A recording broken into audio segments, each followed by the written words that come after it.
Welcome back, everyone. We are continuing our coverage of the coronavirus, and today we have with us Zohar Rozenberg, calling in from Israel right now. He's Vice President of Cyber Investment at Elron. He's also a retired colonel in the Israeli military, former head of IDF Cyber, and he was a founder of Israel's National Cyber Bureau. And so, Zohar, it's a real pleasure having you on Crossroads. Thank you for having me here.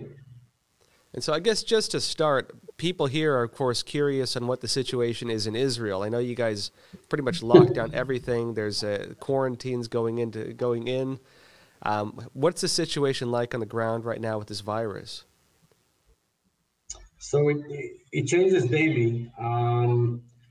As of now, most businesses are encouraged to let their employees work from home. All the educational system has been shut down, so most people are actually don't have any choice but to work from home because their kids are at home. So for some, it's even a little tougher than others.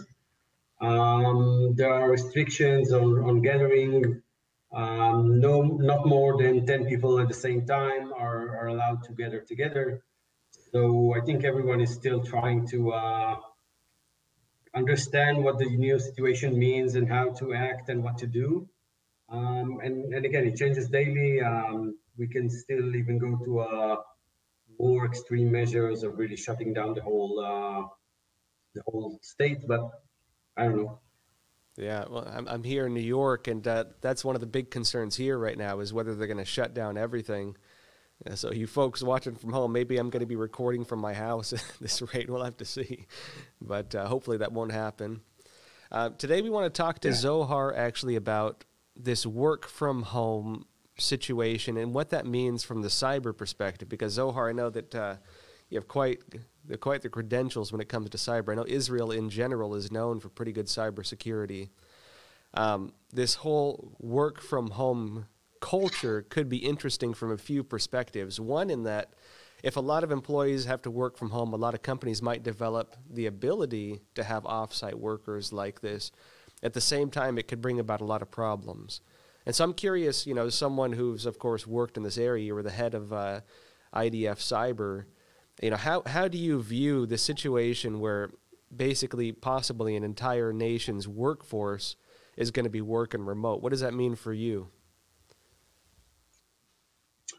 So first of all, I think that not everyone can really work from home at this point in time because some of the organizations are not prepared for that. They don't have a support that can allow for that to happen. It's fairly easy for high-tech companies, internet companies, cloud-born companies. They were built to work from home. But the more you go towards legacy organizations, if you look at banks, if you look at insurance companies, factories, and even government offices, they are not built to work from home. So maybe they can do a fraction of what they're supposed to do from home, like do emails, but they don't necessarily have to their core systems. If their core systems are still mainframe or Oracle or SAP, and no one had planned or built an architecture to support working remotely for everyone, then it just won't be possible. And that is why the shutdown of the state is a real scenario, because if they really want everyone to be at home, mandatory, then big part of the market is unable to work from home. And just, you know, a funny thing. So in Israel, everyone is encouraged to work from home. So now it's encouraged, not mandatory. And a lot of the civilian workplaces are doing that. But the government offices, which have issued this guidance, they are still not working from home because most of them simply cannot do it. So for them, it's either complete shutdown or work from the office. So it's really about, are you prepared for that? Do you have the right capabilities, the right architecture, the right mechanisms to do that? Not everyone can do this. Yeah, actually, there's a lot of questions that are going to come up. I can think just in New York, for example, what's going to happen if Wall Street, the Wall Street traders can't go in? What does that mean? What's the situation going to be for government, like you mentioned, if government workers can only do a fraction of their normal jobs? Does this mean the government just goes on standstill? Is it going to be like a national shutdown temporarily? What does this mean for us? Yeah, I think that once nations go to real mandatory quarantine for everyone, it really means a shutdown. It means that only critical functions will continue to operate and everything else will just not, at least as far as it goes for government, because government isn't built for working remotely. And again, a lot of the market is not built for that as well. No one, at least in Israel, for example, most of the banks or all of the banks are still not in the cloud era. Everything they have is on premise. There is no real possibility for everyone to perform all their functions remotely. It's just not going to happen in the short term. If they had a year to work on it, then maybe. But from today to tomorrow, saying yeah, all the banks should work remotely, then a lot of those functions will just not work. Very interesting. And I could see this from two perspectives. One being, well, it'd be kind of interesting if they could develop those capabilities where you don't have to have everything on site. At the same time, yeah, doing it before they're ready, I could see a lot of problems coming up. If not just technical problems, then, problems of cybercrime, security, and these types of things. I'm curious from your perspective, have you seen any issues of cyber criminals targeting this whole, let's say, work from home environment that is now really is kind of cropping up in a lot of parts of the world? Are there people taking advantage of this? Of course, cyber criminals are known to take advantage of everything. There are already waves of phishing emails regarding coronavirus. It's very likely that if you get an email saying, here's the 5 basic steps to avoid being infected, a lot of people will open this email. They will click the link.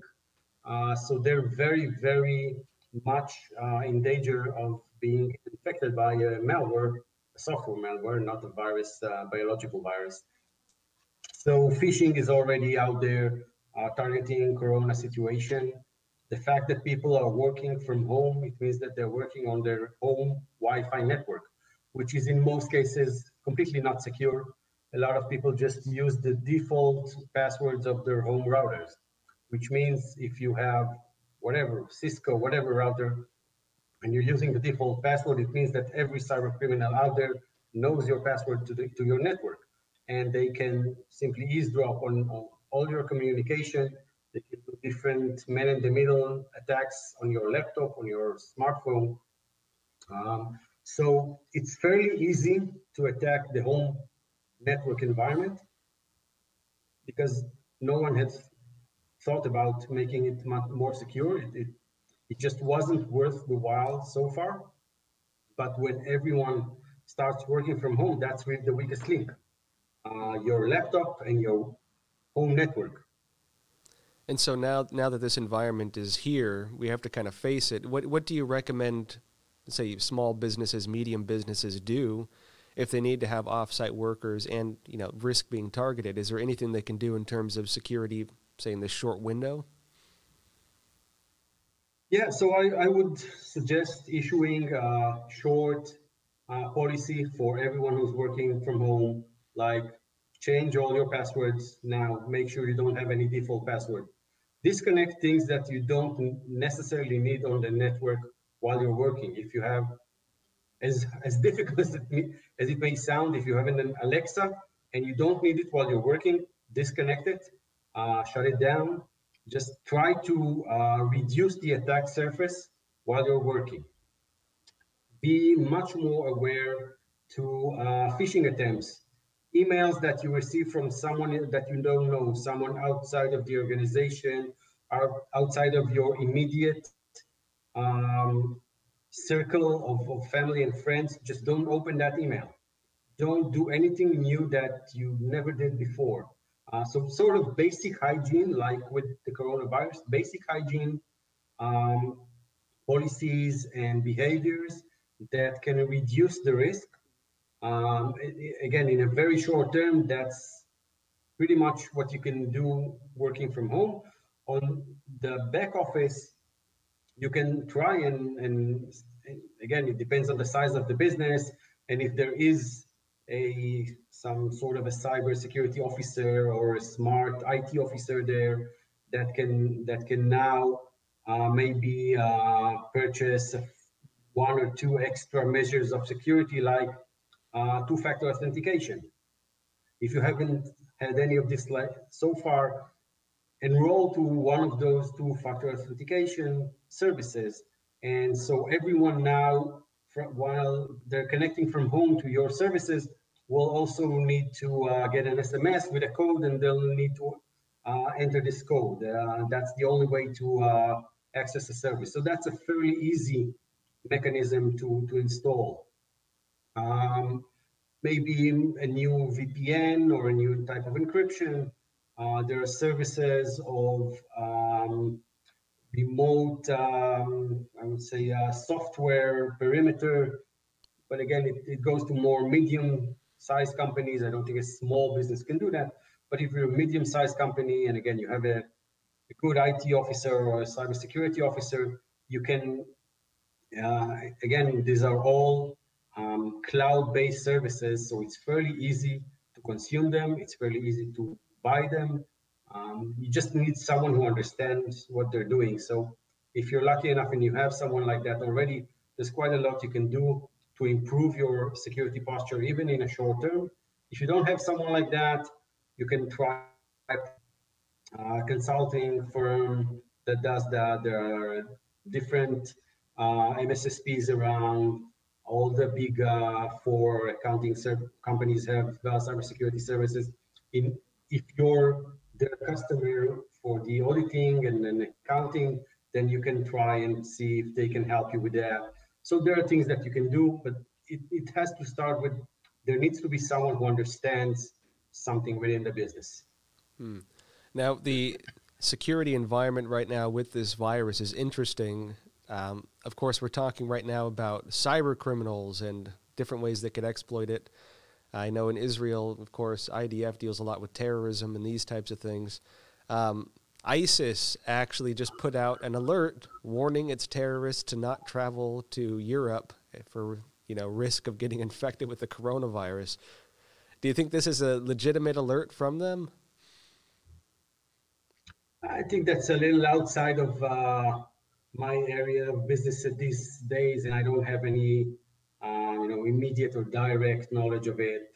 So I know as much as you know from what's out there on the internet, and I don't really have any smart, intelligent thing to say about that. I see. Yeah, no worries. And so getting back, I guess, to the issue of cybercrime, you mentioned one of the main things we're seeing right now is phishing attacks. And so people sending these, cyber criminals sending emails saying top 5 ways to protect yourself against the coronavirus. You open that email, your computer may be compromised. What are some of the things people should be aware of right now when they're dealing with this? Because obviously, if you're going to have a huge part of the workforce now on their computers, you have a lot of people sitting at home with nothing to do, probably just hanging out, watching Netflix. It would only make sense that cyber criminals would try to capitalize on this as much as possible. What are some things people should be watching out for? So again, it's really pretty much like the physical isolation when we're really trying to put most of the population in a situation where you're not exposed to people outside your family or your immediate circle. Try to do the same in your electronic behavior. Don't accept emails from anyone you don't know from your immediate surrounding. Don't open links that you never opened before. Don't accept any new offers that sound very, very attractive right now. Try to stick to your normal, regular behavior. Try to limit the circle of your electronic interactions. I know people are bored. So if you have Netflix already, great. see more, watch more series, but don't start looking for new websites that will maybe provide you something to do, because looking for new websites right now can be dangerous, because that is a way for criminals to get you into the hook. Great. Zohar, I guess any final issues? I'm just curious, maybe just as a last question. I mean, if you were to leave people with one message about cybersecurity, cyber safety, making sure you're not getting your, identity stolen or your credit card stolen during this time, what would you tell them? Basic hygiene rules. Don't think that there are extremely interesting new business opportunity out there right now that you need to explore. Don't think that this is the time to expand your circle of friends in the email or in Facebook or in whatever other social media application. Make sure you have your passwords, your own passwords, and not your default passwords. Don't connect new devices to the network right now. Really just try to minimize to the basic needs that you have. You need to work, you need to exchange with your immediate friends and family to make sure everyone knows you're okay. You need to talk with, I don't know, the social services or the healthcare services.